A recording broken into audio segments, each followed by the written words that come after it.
kubera ko babwirijwe nabi, kubera ko batamenye ibanga ry'agakiza, bagahura n'ibigeragezo bigasanga nta mpamvu ifatika bafite yo kujya mu ijuru. Abwirwa n'iki ko ibyo yakiriye atari ubutumwa bwiza, atari mu nzira, yabibirwa n'iki? Nini zagutse umuntu yashobora kuzitandukanya gute? Ndibaza ko ari cyo wabajije. Ni wowe manager, ni wowe ki ufite opportunity zose zo kuba wakwiba. Karabawe musaraba Yesu uvuga ibintu bibiri. Ubundi niba wari ufite akazi gatuma wiba, ntabwo wakareka kubera ko wenda kwicika guhotora, kandi niyo wapfa ariko umuntu yabwirwa n'iki ko yaba yaravuye mu nzira ifunganye, cyangwa se yaba yaranze kujya mu nzira ifunganye akinjira mu nzira yagutse kandi igoragoramye? Urakoze cyane. Imitima yaciravye ikeneye kururutswa n'ukawera. Turagushuhuje inshuti yacu tubana kuri Beruro TV, na turongeye kugaruka mu kiganiro cyacu ubuzima bw'umukristo. Turagarutse rero, ntago tugarutse twenyine, tugarukanye kandi nanone n'umukozi w'Imana Pasiteri. Ntabwo ari ubwa mbere mumubonye, uramuzi, baramubonye mu kiganiro twakoze ubushize cyatambutse. Turagarutse rero, tugarukanye muri iki kiganiro cyitwa ubuzima bw'umukristo. Nge rero ndi nkuko bisanzwe ndi Ntabanganyimana André. Tugarutse rero muri iki kiganiro, ariko tubanje kubasuhuza mwebwe mwese abadukurikirana, abari muri iki gihugu cya Uganda, bari hirya no hino mu migabane itandukanye y'isi. Turabashuje mu izina ry'Umwami wacu Yesu Kristo. Yesu nabaha umugisha, kandi turanezerwa kubwo mudahwema kutwereka uko mubana natwe. Tugusaba rero wowe twumvisha ari ubwa mbere gukora subscribe no gukora like na share, kuko ibyo ngibyo bitwereka ko ubana natwe kandi udukurikirana. No comment ni byiza kuduha inama, ni byiza kudufasha, bagiye badufasha baduha inama, twarabashimye, sabaho umugisha. Nuko rero nawe ni karibu kugira ngo dufatanye gukomeza kwagura ubwami bw'Imana. Aho rero iyo sharinze uduteye inkunga ukomeye, kandi udukoze like na comment, kandi ukoze like twereka ko turi kumwe. Nuko rero ubwo Yesu azabagororera twebwe turi kuvuga, cyangwa se abavuga butumwa, nawe azakugororera, kuko niwigeze wicara kudasubizamo abantu b'Imana intege. Nawe turagushimiye rero, kandi tukwifurije umugisha w'Imana. Ngwino bana natwe muri iki kiganiro, ni karibu. Reka rero duhe karibu Pasiteri kugira ngo nawe yongere yibwira abamubonye ari ubwa mbere, kugira ngo dutangire ikiganiro cyacu. Ni karibu Pasiteri. Murakoze cyane. Nkuko babivuze, nitwa Nsengimana Jean Claude, ndi umupasitori. Nturuka mu itorero rya CPM, ariyo Church of Pentecostal Worldwide Mission. Ni itorero rishinzwe gutwara ubutumwa ku isi hose, kandi ni itorero ryubakiye ku kuri kw'ijambo ry'Imana. Hamwe n'ibyo rero ndabashimiye, shimiye abayobozi ba bicano Beruro TV. Imana ibaha umugisha ko bangiriye icyizere, bakaba bongeye kuntumira, nkaba nongeye kuboneka kuri antene cyangwa se kuri mikoro za Beruro TV, kugira ngo dushobore gukomeza tuganira. Murakoze cyane. Yesu aguha umugisha Pasiteri. Rero turagarutse, ushize twakoze ikiganiro byo buvuga ngo ubuzima bw'umurokore, niho dukorera ikiganiro.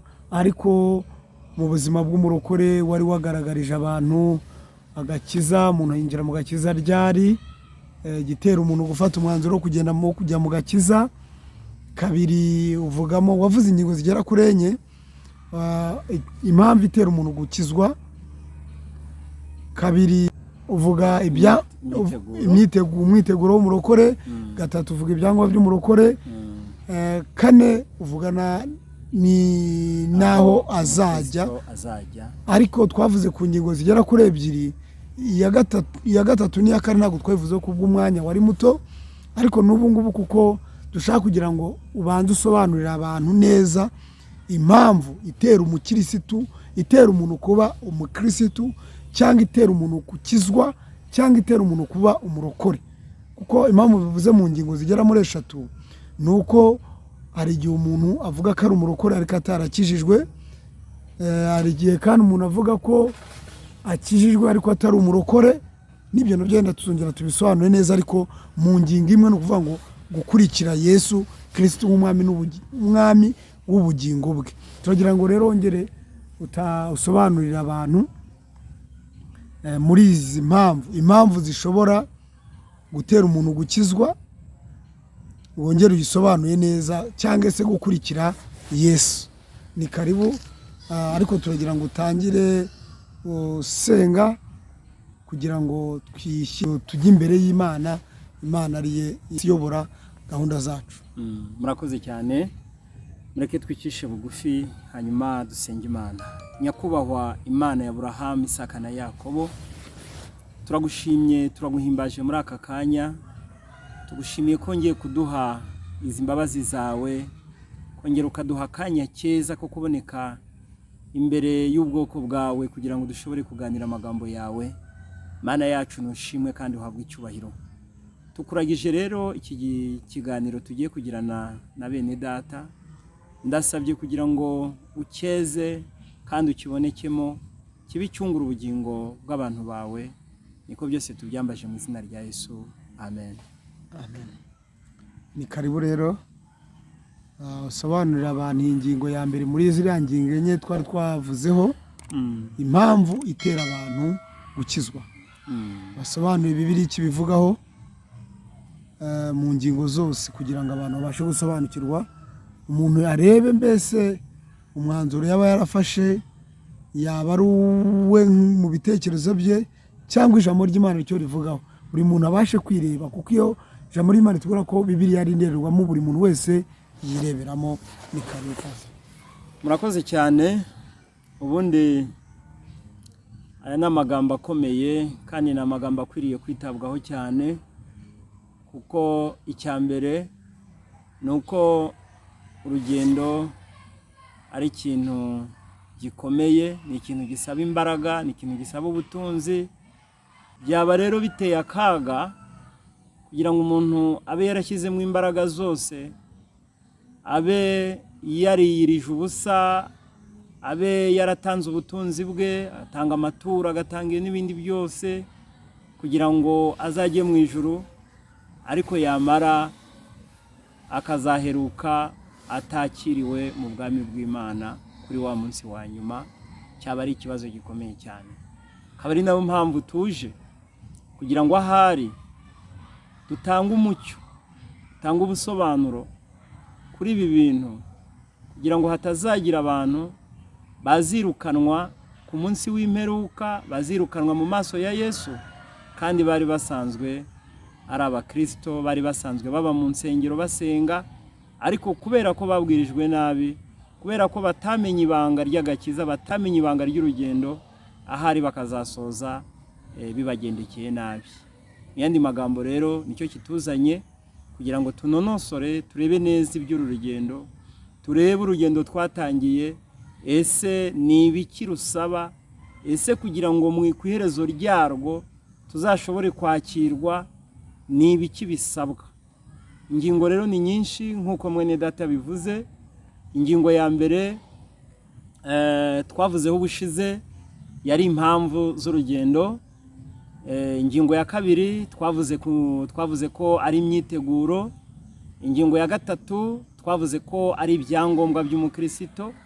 Ingingo ya kane kandi twashoje tuvuga ko ari aho umukristo azasozereza urugendo rwe. Muri makeya rero twagira ngo turebe ingingo imwe ari nayo tugiye kugarukaho, ingingo ikomeye ivuga ku mpamvu ituma umukristo atangira urugendo akarukomeza. Yesu atugirire neza cyane. Muraza kwihangana, umwanya abari mutoya, ariko uko byamera kose tuzajya tugenda tuganira umwanya mutoya Imana idushoboje, hanyuma kuzageza ubwo tuzarangiza ikiganiro cyacu. Kandi ndabasabye ngo muzihangane mukurikire uko ibiganiro bizagenda bikurikirana, kuko ndizera neza ntashidikanya ko muzunguka kandi muzakuramo kubohoka kwinshi, muzasobanukirwa n'iby'uru rugendo. Ntabwo hazongera kubaho ahari kwibeshya urugendo, kuko twabonye muri Bibiliya abantu benshi bagiye bibeshya. Iyo dusomye mu gitabo cy'umugenzi, hari uwo bitaga nta bwenge, yagiye yibeshye akomeza urugendo, ahura n'aba mukristo baramubwira bati ese ko tubona nta byangombwa ufite, tukabona udafite ibyangombwa by'umugenzi, ese uzakirwa gute? Ntiyabitaho, ariko byarangiye ageze ku muryango w'ijuru arirukanwa, kuko atari yaritaye ku rugendo yari yatangiye. Niyo mpamvu rero tutashaka ko haba hari umukristo n'umwe wazagera ku iherezo ageze imbere ya Kristo akamwirukana kuko atakurikije amabwiriza y'urugendo. Imana ibahe umugisha kandi Imana ibagirire neza. Mbere yuko dukomeza rero, nagira ngo twinjire mu ijambo ry'Imana, tubumbure Bibiliya, dusome muri Matayo hano mu gice cya 13 umurongo waho wa 44, tuhasome mu izina rya Yesu. Matayo ibice 13 umurongo wa 44 haravuga ngo umugani w'izahabu n'imaragarita n'urushundura. Ubwami bwo mu ijuru bugereranywa n'izahabu zahishwe mu murima, umuntu azigwaho, arazitwikira, aragenda. Umunezero umutera kugura ibyo yari atunze byose ngo abone kugura uwo murima. Kandi ubwami bwo mu ijuru bugereranywa n'umutunzi ushaka imaragarita nziza. Abonye imaragarita imwe y'igiciro cyinshi, aragenda agura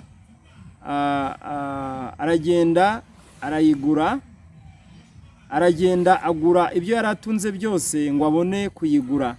Nuko kandi ubwami bwo mu ijuru bugereranywa n'urushundura bajugunya mu nyanja, ruroba ifi z'amoko yose. Iyo rwuzuye barukururira ku nkombe, bakicara bagatoranyamo inziza bakazishyira ku mbehe, imbi bakazita. Uko niko bizaba ku mperuka y'isi. Abamarayika bazasohoka batoranye abanyabyaha mu bakiranutsi, babajugunye mu itanura ry'umuriro, niho bazaririra bakahekenyera amenyo. Imana itubabarire cyane. Imana idufashe. Aya magambo ateye ubwoba, ariko kandi aya magambo aziye igihe, kuko tugeze mu gihe kigoye, tugeze mu gihe cy'imperuka. Urasanga abantu basa naho barimo gukurikira Yesu, ariko wabitegereza ugasanga nta mpamvu cyangwa nta ntego bafite irimo gutuma bakurikira Yesu. Ibyo rero bikaba bigira ingaruka zikomeye cyane, kuko iyo bageze imbere bagahura n'ingorane, bagahura n'ibizazane, bagahura n'ibigeragezo, bigasanga nta mpamvu ifatika bafite yo kujya mu ijuru y'urugendo, bageraho bakananirwa, hanyuma bagasubira inyuma. Kandi bamwe niyo batavuye mu nsengero, ariko bahinduka abanyedini bo mu nsengero, kandi iby'urugendo barabiretse. Yesu atugirire neza cyane. Nagira rero ngo abe ariyo magambo tuza kuza kwibandaho. Turi mu kiganiro nyine, turi kumwe na mwene data Ntabanganyimana, n'ubundi niwe watwakiriye kuri mikoro za Beruro TV. Nagira ngo dukomeze tuganira n'ubundi kuri aya magambo. Imana ibahe umugisha. Murakoze cyane. yego paseri nawe urakoze kutusomera ibyanditswe byera ariko uru rugendo impamvu zitera abantu aho Bibiliya yigaragaje umuntu wabonye umurima ngo urimo izahabu ngo nuko arayitwikira, we yarayitwikiriye ngo ari rukajya gutunda ajya kugurisha ibyo afite byose kugira ngo aze yigurire uwo murima. Ahandi rirongera akomeza avuga ngo kandi bugeranywa n'urushundura rwajwe mu nyanja ruroba ifi zose. Ariko bagaragaza ko iyo urwo rushundura rumaze kuzura ngo barukururira ku nyanja.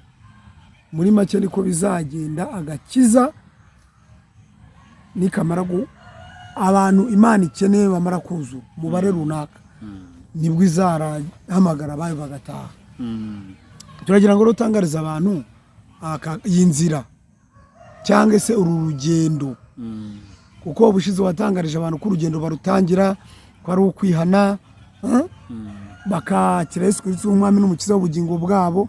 Ariko ndagira ngo noneho undandukanyirize ugaragaze hari igihe umuntu yaba yibwira ko yaba yaratangiye urugendo ariko abamubwirije ko wari wagaragaje ko abamubwirije hari igihe yaba abamuhawe ubutumwa baramuhaye ubundi, ariko umuntu yabwirwa n'iki ko ibyo yakiriye atari ubutumwa bwiza, atari mu nzira, yabibwirwa n'iki? Urakoze cyane. Ubundi buriya Imana yacu ni umukozi w'umuhanga cyane. Icya mbere yatugiriyeho neza nuko yabanje kuduha ijambo ryayo. Nicyo cya mbere, kuko ijambo ry'Imana Bibiliya iratubwira ngo nitabaza rimurikira ibirenge byacu. Iyo bavuze ibirenge rero baba bagaragaje urugendo, kuko ibirenge nibyo bigira gute? Nibyo bigenda. Muri makeya rero iri jambo ry'Imana iyo rirasiye hari umwijima rikarasira ahantu hose haragaragara, ibyari byihishe byose biragaragara, ibyari bikocamye biragaragara, nta kintu na kimwe gishobora kwihisha imbere y'ijambo ry'Imana. Warubajije uti se umuntu yamenya gute ko atari mu nzira? Ubundi iyi nzira ifite ibyo nakwita ibimenyetso byayo, ifite ibiyiranga, kandi iyi nzira ifite uko itandukanye n'izindi nzira, kuko izindi nzira nazo zirahari kandi ni nyinshi, ariko noneho iyi nzira twigeze kuyivugaho ubushize, tuvuga ko hazabaho inzira nyabagendwa, kandi iyo nzira ngo izaba yitwa inzira yo kwera, ariko ngo kandi ni iya babandi. Abo ni bande bavugwaga? Ni abakijijwe, aribo bazagira gute? Bazayinyuramo. Ibyo rero turabihuza n'ibintu muri ka gatabo k'umugenzi nakubwiye. Mukristo ubwo yagendaga yahuriye na mubwirizabutumwa, mubwirizabutumwa murangira inzira zacamo. Amaze kumurangira inzira, undi aramubwira ati ariko se iyo nzira nta zindi nzira zishamikiyeho? Mubwirizabutumwa aramubwira ati zirahari. Atari ko iyo nzira ntabwo isa nazo. Haleluya. Ati iyo nzira ntabwo igize gute? Ntabwo isa nazo. Icya mbere, iyo nzira ngo yari igororotse. Icya kabiri, iyo nzira ngo nta nyamaswa yayibonekagamo. Icya gatatu, iyo nzira abanduye imitima ntabwo bayinyuragamo, ntabwo bayigendagamo. Mu yandi magambo ngo hari n'izindi ariko zishamikiyeho, ariko ngo zabaga zigoramye, cyangwa se mu yandi magambo zabaga zitagororotse. Ikindi ngo iyo nzira ngo yari ifunganye. Iyo ya mukristo, iyo ya mukristo yo ngo yari igize gute? Yari ifunganye. Mu yandi magambo iyo nzira ntabwo ushobora kuba uyirimo ngo wibaze uti se buriya nyirimo cyangwa si nyirimo. Hari ibimenyetso Imana yayishyizemo. Icya mbere ni inzira igororotse, ntabwo ikebakeba. Icya kabiri ni inzira ifunganye. Icya gatatu nta nyamaswa ziyibamo. Ariko paseri, urumva amagambo cyangwa ijambo ry'Imana ni ijambo riri, niba navuga ngo riri mu Kinyarwanda, ariko n'abandi basoma izindi ndimi usanga ari kimwe, risa n'iritumvikana mu bantu. Urumva bavuga ngo nta nyamaswa zibamo, kandi inyamaswa ntizijya mu ijuru. yego n'abantu kandi birivuza inyamaswa urumva ni ikibazo kirimo kandi kwandura imitima abantu barasenga bagatanga 1/10 bagatanga amaturo bakanafashanya ibyo yene wavuga ngo nabyo bya bimenyetso bivuga ko yakijijwe nta watuka nta wabwira nabi yene nabyo bikaba bimwemeza neza ko nawe yaba ari mu rugendo neza ariko hakaba hari yenda ibindi bintu kubera iki mvuze gutyo muri cya kiganiro batangaje wari wabwiye abantu ko hari igihe umuntu ashobora kubwirizwa bakamubwiriza ibindi atari ubutumwa bwiza batamubwiye ibyo kwihana none hano ugaragajemo ngo iyo nzira ngo nta nyamaswa izabonekamo none iyo nyamaswa ndikumva sinzi n'abantu uburyo bisobanura kandi umaze kugaragaza ko nta nyamaswa izaboneka muri iyo nzira ugaragazamo n'ikindi kivuga ngo izitwa iyo kwera ariko kandi reba urugero impamvu ushatse kubigira ngo usobanure abantu amadini avuga kuri Yesu muri iyi minsi dusohoyemo ni menshi cyane ndetse si n'amadini gusa n'aya macano nayo ni menshi ahantu hirya no hino urumva bavuga Imana wareba uburyo abantu bavugamo Yesu ukaba wavuga ko hari nk'ibi bihugu byacu tubamo abantu bose baba bubaha iyo Mana koko ariko uburyo tuvugamo turi benshi n'uburyo agakiza kagaragaramo cyangwa se imirimo myiza y'agakiza igaragaramo ugasanga ni nk'ari nayo urakoze ubundi iby'iyo nzira byo ni ibintu nakwita ko ari ibintu bidasanzwe iyi nzira ijya mu ijuru kuko twumvise ko izindi nzira ari nyinshi ariko yo ni imwe kandi niyo yonyine ngo igororotse mbese ifite ibimenyetso byayo bidasa n'iby'izindi nzira kuko izindi nzira ni ngari izindi nzira zishobora kuba zigoramye zishobora no kuba wenda zikebakeba ariko yo ni inzira imwe gusa kandi itumburutse inzira navuga ko iri duruwa by'inyamaswa reka mvuge ku kantu kitwa inyamaswa iyo bavuze inyamaswa muri Bibiliya ntago baba bavuze umuntu ntago baba bavuze nako inyamaswa nk'intare cyangwa ibiki baba bavuze umuntu buryo baba bavuze iki baba bavuze umuntu bavuze ngo nta nyamaswa izayibonekamo kandi Bibiliya iratubwira ngo iyo usomye mu Bagalati y'ibice 5 umurongo wa 19 haravuga ngo imirimo ya kamere ni iyi ngiyi bavugamo gusambana bavugamo ibiteye isoni bavugamo n'ibindi byinshi hepfo baravuga ngo abakora ibimeze gutyo ntabwo bazagira gute ntabwo bazabona ubwami bw'Imana noneho nasomye agatabo k'umutima w'umuntu bafashe bya byaha biri mu Bagalatiya 19 umurongo 5:19 hanyuma bahita bakora iki bahita babigereranya n'inyamaswa arizo nyamaswa harimo imbwa harimo amapusi harimo imbwa ipusi ubanza itaririmo harimo imbwa harimo intare harimo imbwa harimo umusambi harimo ibikeri n'ibindi byinshi cyane kandi baratubwiye ngo muri iyo nzira ngo nta nyamaswa izagira gute izabonekamo ni ukuvuga ngo za nyamaswa zigereranywa na bya byaha zivuga abantu b'abanyabyaha ni ukuvuga ngo muri iyo nzira abo banyabyaha ntabwo bazagira gute ntabwo bazaboneka muri iyo nzira ni ukuvuga ngo nubwo tubona abantu abasambanyi bari mu rusengero tukabona abanyamoko bari mu rusengero tukabona ababeshyi bari mu rusengero ariko pasi nyemera nkubarize ikibazo mu kindi yego nubwo rutabisobanura neza kugira ngo dusobanurire abantu neza noneho kuko ugarutsaho ndashaka kugira ngo izi nzira ko zibonetse ari inzira imwe ariko ishamikiye izindi nyinshi noneho ndagira ngo unabura werekane izi nzira zagutse ibimenyetso bigaragaza ko uyu muntu yaba ari mu nzira yagutse atari mu nzira ifunganye nyerekamo nabura mu bimenyetso byaba nawe ubwo ashobora kuvuga ati nkurikije ibimenyetso bindiho ndi mu nzira igize iti igoragoramye kandi yagutse injyana kurimbuka. Urakoze cyane, ariko ndabanza ndangize kariya nari ndimo mvuga. Nta kibazo. Kavuga kuri ziriya nyamaswa. Ubundi iyo bavuze nyine ziriya nyamaswa nakubwiye ni abantu. Uvuga ngo ingwe ivuga umujinya, imisambi ivuga ubwibone, imbwa zikavuga ubusambanyi. Noneho baratubwiye ngo muri iyo nzira ntabwo inyamaswa zizagira gute zizayibonekamo.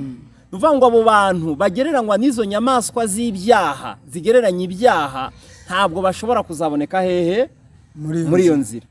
Turimo turabona abantu mu nsengero, tukabona abantu abaririmbyi, tukabona abavuga butumwa, ariko kandi muri abo bose uko bari mu rusengero hashobora kuba harimo n'abanyabyaha, abasambanyi barimo, ababeshyi barimo, abanyamoko barimo, abibone barimo, n'abandi bantu batandukanye. Mu yandi magambo rero ni ukuvuga ngo abo bose nubwo bari mu rusengero ariko ntabwo bari muri yanze.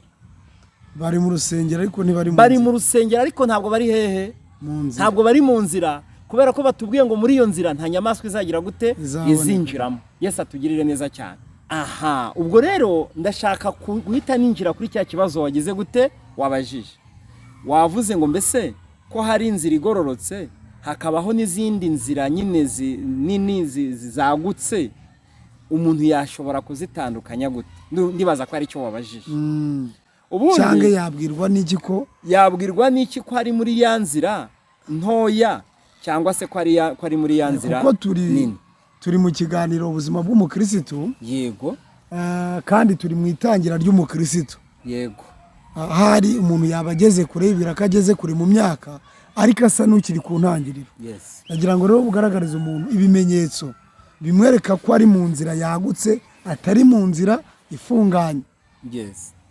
Ubundi reka mbanze mvuge kuri iyi nzira ifunganye.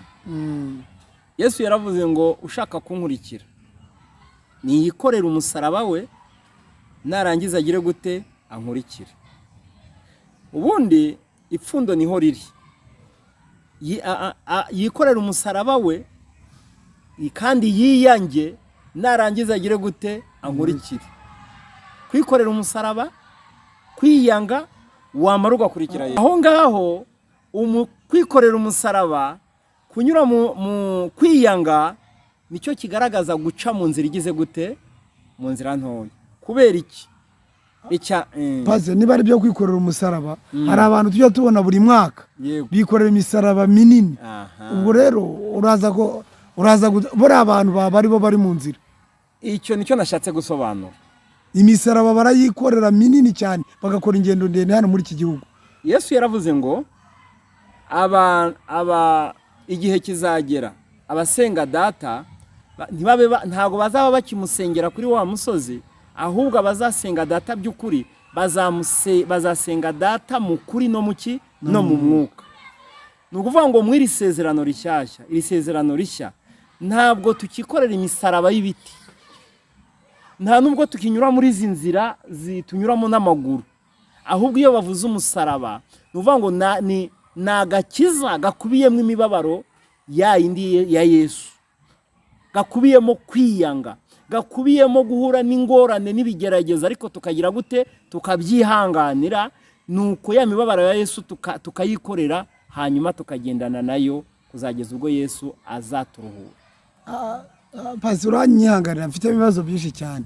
Imibabaro uvuga, kwiyanga, kutarya, kubaho nabi, wibeshaho nabi, imibabaro uvuga urushaka gusobanura iki? Imibabaro uvuga ni iyi? Ubyumve neza, ntabwo mvuga ko umukristo agomba guhorana imibabaro. Oya, ntabwo ari cyo ndimo kuvuga. Ariko bavuze inzira igize gute ifunganye. Icya mbere reka nsobanure ku nzira ifunganye. Ubundi isi ireze, isi ifite byose. Isi ifite amafaranga, isi ifite abagore beza, isi ifite byose byo murimo kubona ubutunzi butandukanye. Ubutunzi bumwe tububona ari uko wenda twakoze, ariko hakabaho n'ubundi butunzi bubonwa ari uko abantu bagize gute, ari uko abantu bakoze zamaguye, abandi bibye, abandi bishe, abandi babeshye n'ibiki byose. Noneho guca muri iyo nzira ifunganye ni ukureka bya bindi byakagombye kuduha ubutunzi ariko biciye mu nzira zigeze gute, mu nzira mbi. Hanyuma tugategereza kubona bwa butunzi biciye mu nzira nziza. Ni nayo mpamvu uzasanga rimwe na rimwe ubutunzi bwacu twebwe abarokore tubugeraho wenda bivunanye, bamwe ntibanabubone nk'uko bikwiriye, kubera ko inzira ziza n'ubutunzi zo mu isi inyinshi ziba zirimo ibibazo, inyinshi ziba zirimo ibyaha. Twe tukabyirinda. Niba abandi bajya gusambana ari abagore ngo babone amafaranga batunga, babone uko babaho, wowe umugore w'umukristo ntabwo ugomba gusambana ngo ubone ibigutunga. Ubwo uba watangiye iyo nzira ifunganye. Uranyumva neza? Uba watangiye inzira ifunganye. Noneho niba uri umugabo wakagombye gukora amanyanga kugira ngo ukiba, uri muri kampani, ni wowe manager, ni wowe ki, ufite opportunity zose zo kuba wakwiba ariko ntiwibe, ufite opportunity zo kuba wasambana ukabona amafaranga ariko ntusambane ngo uyabone, ubwo nyine uba watangiye kwinjira mu nzira ifunganye kandi uba watangiye kwiyanga. Burya nicyo Yesu yavugaga cyo kwikorera umusaraba we. Umusaraba wa Yesu uvuga ibintu bibiri, uvuga agakiza kuko twakaboneye ku musaraba, icya kabiri uvuga imibabaro tugomba kubonera muri iki, muri Kristo. Imana itugirire neza. Bivuga ngo niyo waba ufite akazi wakoraga karimo amanyango y'ikije ugomba kukareka. Ubundi niba wari ufite akazi gatuma wiba, ntabwo wakareka, ahubwo reka kwiba. Niba baguhembaga umushahara nubwo waba muke, emera uwo mushahara ukunyure, ariko bya bindi byaturukaga iruhande by'ubujura, kunyereza imitungo n'ibindi, ibyo ngibyo ubireke, ubyisonyuwe. Umugani w'Abagande baravuga ngo ubyisonyuwe ubireke. Aho niho ugaragaza ko iyo nzira iba ifunganye. Ni wari uri gusobanura inzira ifunganye yariyo rwose. Aho iba yatangiye gufungana, kuko none uramutse ariho ukuri ibyo kurya bya buri munsi wabigenza ute? Nibyo erega Yesu yavuze ngo iki? Niba yaravuze ngo twiyange, nuvuga ngo harimo no kwiyicisha inzara, kubera ko wenda kwicika guhotora kandi niyo wapfa ariko udakoze ibyaha. None ubwo ni waba wiyahuye? Ntabwo waba wiyahuye. Intumwa za Yesu bashatse kuzikoresha ibitari byo. Bamwe barababwira ngo baceceke, baravuga bati ntabwo twaceceka, ahubwo aho kugira ngo duceceke, aho kugira ngo dusuzugure Yesu, twakwemera tukagira gute? Twakwemera tugapfa. Barabishe, bandi barababamba, abandi babaha inyamaswa zirabarya, bapfa ariko badakoze iki? Badakoze ibyaha. Umukristo w'ukuri rero agomba kuba yariyemeje ibyo bintu. Nubwo wasonza, nubwo wahura n'intambara, nubwo wahura n'ibibazo n'ubukene ukambara ubusa, ariko ntago Bibiliya ikwemerera kujya gukora ibyaha ngo ubone ibigutunga. Ni icyaha gikomeye. None inzira iyo ni inzira igororotse cyangwa inzira ifunganye? Inzira igororotse kandi ikaba ifunganye. Izo nzira zagutse zo zigaragara zite mu rugendo? Umuntu yabwirwa n'iki ko yaba yaravuye mu nzira ifunganye, cyangwa se yaba yaranze kujya mu nzira ifunganye akinjira mu nzira yagutse kandi igoragoramye? Urakoze cyane. Ubundi ni ikinyuranyo. Inzira, urumva inzira yagutse n'inzira ntoya ni ibintu biri contraire, biri opposé. Inzira yagutse noneho ni ukuvuga ngo ibikorerwa mu nzira yagutse bitandukanye n'ibikorerwa hehe? Mu nzira nini. Inzira ngari, icyo bita ngo ni inzira ngari, ni uvuga ngo nta kintu na kimwe ubujijwe. Ushoboye gusambana wasambana, ushoboye kwiba ukabona ubutunzi wakwiba, ushoboye kuba indyarya ukabona ibigutunga wabikora. Mbese icyo bavuga ngo ni inzira ngari, ni ukuvuga ngo wemerewe byose, byaba ibyaha ubijyamo, byaba ibindi bibazo by'uburyo bwose, nta na kimwe uba wakwirinda, byose ubigenderamo nubwo byaba ari ibyaha. Iyo niyo nzira nini. none pasi ntabwo umuntu ashobora kureka ibyo bintu byose akaba ibyo bintu byose tubonye nk'uko na Bibiliya ivuga ngo dore imirimo ya kamere iragaragara, ibyo bintu byose umuntu akaba atabikora ariko adakijijwe. Hari abo twita abangeso nziza. Ingeso nziza ni umuntu twakwita inyangamugayo, ariko nk'uko twabivuze gukizwa ntabwo dukizwa kubera imirimo, ahubwo dukora imirimo kuko twakijijwe. Ingeso nziza we akora imirimo akora imirimo nakwita ko ari nk'imirimo yo kugira ngo bamushime, yubake izina, abantu bavuge bati ariko runaka ni intangarugero, ariko bikagarukira aho ngaho, nta yindi ntego, nta yindi mpamvu ituma ingeso nziza akora iyo mirimo. Akenshi abagira ngo bagire gute, ashimwe cyangwa se izina rye nyine ryamamara. Nicyo ingeso nziza bashaka. Abo nawe bashobora kuba bo mu cace cyangwa se mu idini runaka. Barimo benshi cyane ba ngeso nziza. Icyo akora kandi kangutangariza ikindi kintu, ntabwo ingeso nziza zajya mu ijuru. Hari icyo wigeze gukomoza uravuga ngo umuntu bashobora kuba yarabwirijwe ariko akabwirizwa ubutumwa butari ubutumwa bwiza bwa Yesu Kristo, ahubwo ngo ari ubw'ikindi.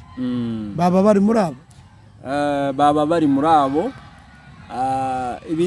Ibituma abantu baba bangeso nziza ni byinshi.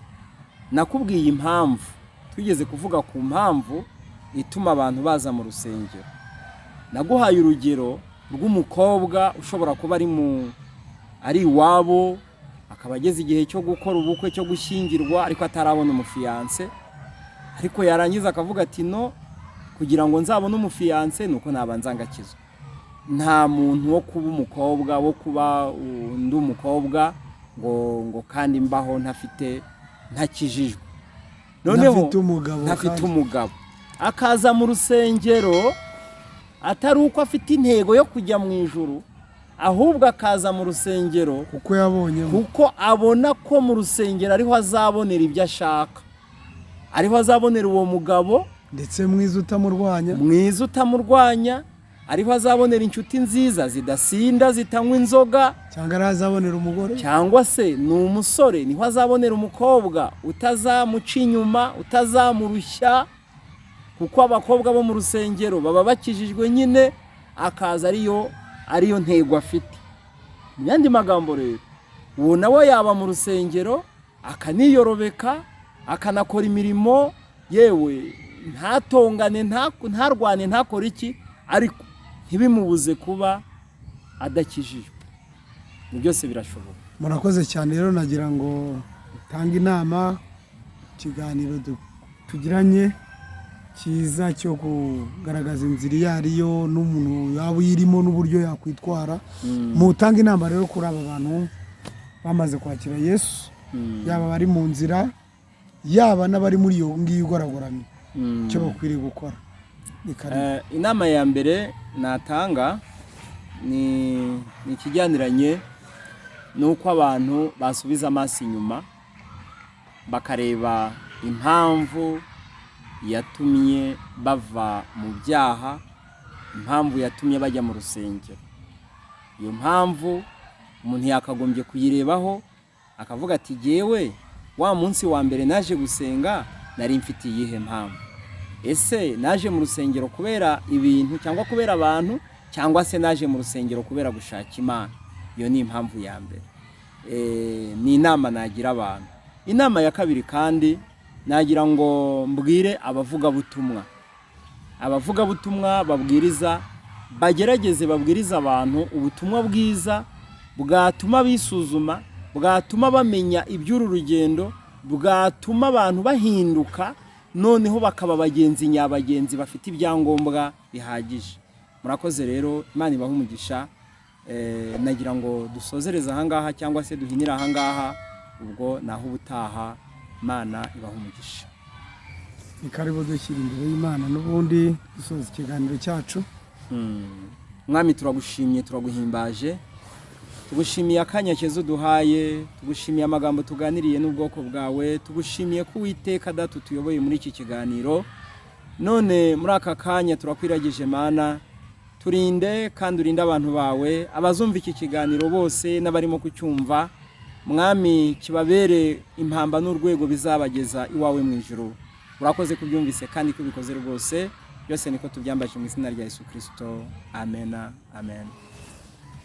Twari mu kiganiro ubuzima bw'umurokore cyangwa se ubuzima bw'umukristo. Turabashimiye inshuti zacu mudahwema kubana natwe, nuko mukoresha kandi turabakunda. Ikiganiro nakagaruka. Shalom shalom. Yesu abamushame. imitima yaciravye ikeneye kururutswa